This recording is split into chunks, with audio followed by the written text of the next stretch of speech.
Hello and welcome to Homeschool MBA, where we talk about different management business administration topics. Thank you for being here. Let's get started. The agenda today is risk management process, managing risk, and uncontrollable and controllable risks. Hello, Professor. How are you doing? Let's talk about risk management in light of product, project, and organizational management. Thank you for calling. I'm pretty well. Risk management. We can define it like facing unexpected situations or unexpected outcomes, or the possibility that an undesired, unexpected outcome or event can disrupt the project or product or organizational development and result in potential loss. The managers, they have to take care of such situations under any circumstances, and they should not only study the situations and forecast the risk, but should also be ready to face the risk with contingency plans and all that.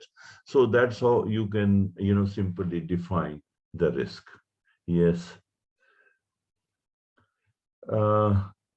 Then managing the risk is a very important activity that the managers at all levels of organization face this situation. So after all, what is managing or mitigating the risk? Basically, what we mean is that making good assessment or making good judgment of any type of, untoward situation that may come uh, in your implementation of the project or development of organizational strategy and all that. So under this, we talk of the possibilities of undesired outcome. Now, possibilities and undesired outcome is unexpected outcome, that we never wanted that outcome to be there. And then what consequential losses that risk will have. We should be ready to face that, and not only that, we should be ready to avoid that.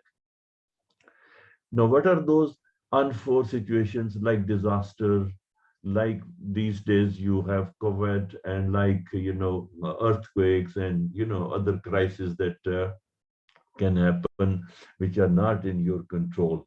So how to mitigate them? Now, as we said, that first assume the risk, that how big the magnitude of that risk is, and then make sure that you do all those SOPs and all those, measurements to avoid that risk. How can you do that? By developing contingency plans. Then what are these contingency plans? That is transferring the risk by outsourcing, by insurance, or by appointing, subject matter experts called consultants, chartered accountants, and lawyers, and things like that, so that any type of situation that you have foreseen that this might happen. So if you do not have the technology, or if you do not have the technical know-how within the organization, then you can outsource it, or you can even hire the services of consultants. Now, the most important in this scenario is be proactive and not reactive. Proactive is learning from others' mistakes, and reactive is learning from your own mistake. So you would realize that learning from other mistakes is rather good than, facing situation and, reacting to that, and then the loss has already taken place when you react. So this we can do from, our past experience, if we have carried out some kind of project of similar type. Now, this whole scenario is put in the middle of your screen, and that is, I would say, the circle of process. We start with identify, means identify the situation which is risky. identify the magnitude of the risk, identify how, when, where, and this can happen. And then number two, analyze it, that how that situation is going to affect you, are going to have impact on your operations, and how will you face that situation or resolve that situation or come out of that situation. And while you have analyzed, what you have done is you have made some alternates or priorities. Now, if this happens, then we'll do that. And if that happens, then we will do that. That is what we say priorities, that you fix the SOPs or the procedures or the drills, that if so-and-so situation happens, what will you do? And then number four is take action, that it's not only just plan the risk management on paper, but take action means that take all those necessary measures and management actions that would be required to face that kind of situation that you have analyzed. And then monitoring. So here monitoring means monitoring the situation, whether that risky situation is coming up or not. And if it is coming up, then we go back to mitigation. So that is how this circle or the process starts and ends. So that's where monitoring is meant. Yes. And now here we are talking of that there are two different, elements of risk. That is uncontrollable risk. Then there is controllable risk. Uncontrollable risk because of the external predictables. Now, external predictables are regulatory measurements, natural hazards, means that regulatory measure means that regulation can change. The new, legal procedures can be set up, and natural hazard, of course, is quite obvious. And then external predictable is like taxation, currency fluctuation. So predictable here means that we know the rates of taxation, we know the currency fluctuation. If we look at the past, we know that how much is the inflation going on and how much is it expected. So that will come under uncontrollable risk. Then controllable risk.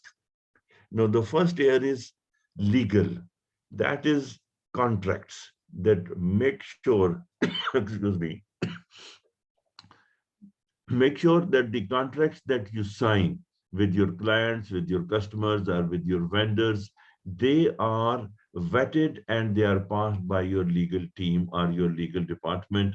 And in each contract, you have exit clause that if situation goes beyond your control, then both of you should be able to get out of the contract without penalizing each other.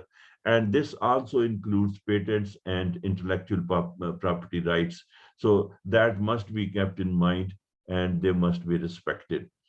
Internal technological changes can also be, part of the internal risk. That is the upgrading of the technology or discontinuing certain part of the technology that, like, for example, you upgrade your computer system or you discontinue certain procedures due to the policy that we have talked about, so that you have to take care. And internal management means, again, as I referred, policy, strategy, organizational structure, labor, material, financial situations. All these factors or elements can be controlled because policy is made by your own organization, strategy is developed by your own organization. Similarly, the organizational structure and material, etc., is all well within the control of the company. So if you go through the whole process that you have mentioned over here, invariably you'll find that you'll be able to not only identify the risk or the risky situation, but will also be able to control it through contingency plans.